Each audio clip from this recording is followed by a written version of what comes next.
Welcome back to UFOs Above Us. All right, we're going to look at my second attempt at night vision, and I have what I'm going to call two objects of interest. This first one is unusual to me. I really don't have words to describe it because of the change in the amount of light intensity on whatever this object is. It kind of puts me at a point where I really don't know what it is. Now, you're going to have to pardon the shaky video. I was using a ball head fixed tripod for this, not assuming I was going to do large portion of sky videoing, but when I saw these objects and they were acting so unusual, I tried to follow them.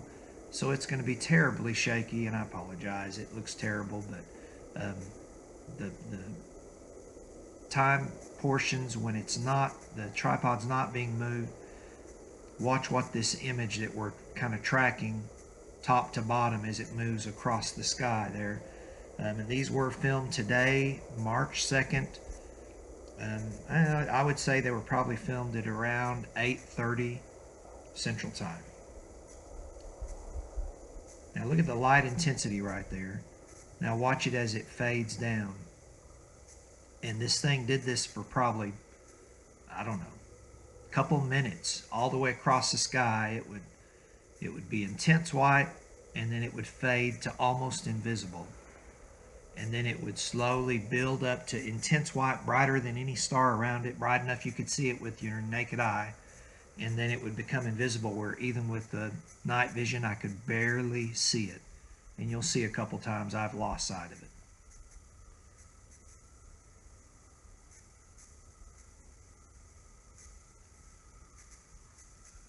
So if you notice there now, it's kind of fading down, and look how dim. It looks like a grain of rice. You can just barely see it, even with the gain cranked up on the night vision scope. Almost completely out of sight, so I was struggling following it here. Now don't let that light on the left is just a really bright star, and it overloads the night vision scope, so don't read anything unusual into that. That's just a star.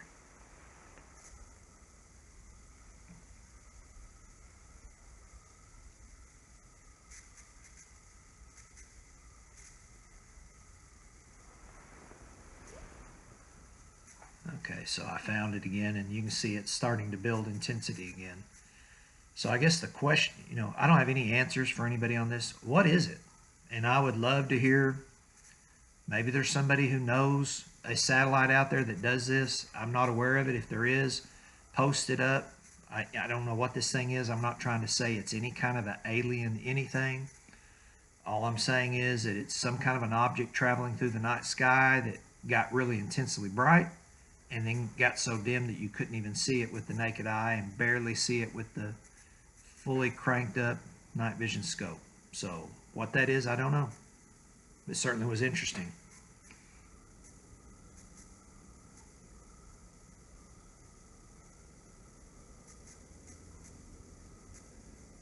So that's about it for the first one.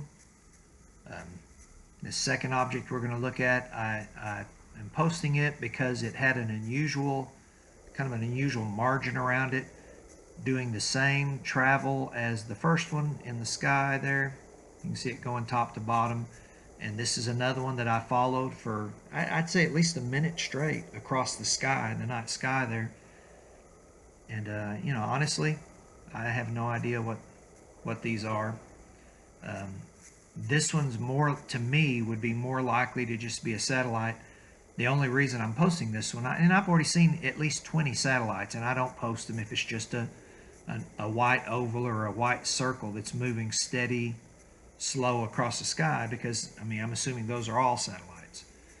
But this one, there'll be a point here in a few seconds where it starts looking unusual. And I'm not going to narrate this. I'll just let you watch for yourself, and you'll probably see why I thought it was interesting.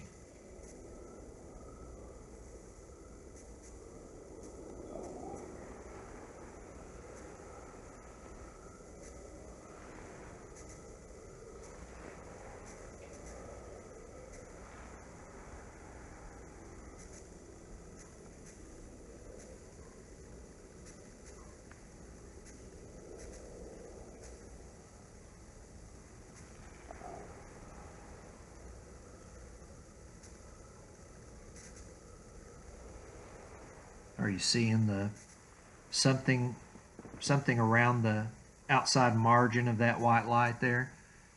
You know, I don't know what it is, but it certainly caught my eye, and so I thought I'd share it.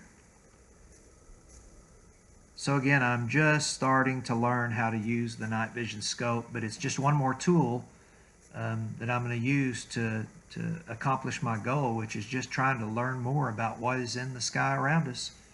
And I'd encourage anybody else that wants to get involved in the hobby. You can start off with a pair of binoculars, go out in a nice dark area of sky at night, and just look. You know, do some standard stargazing. From that, then maybe you'd want to get a digital camera with a high zoom or a telescope.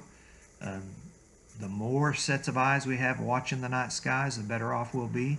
And as I always say for UFOs above us, hey, keep watching the skies. The answers are up there.